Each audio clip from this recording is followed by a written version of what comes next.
Sugatan pong isang OFW at kanyang misis matapos silang tambangan ng armadong grupo sa May Kawayan, Bulacan.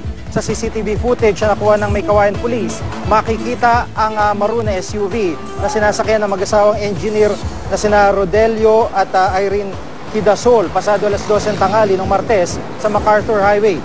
Galing sila noon sa bangko para mag-withdraw. Dalawang lalaki sakay ng motorsiklo ang namataang sumusunod sa sasakyan.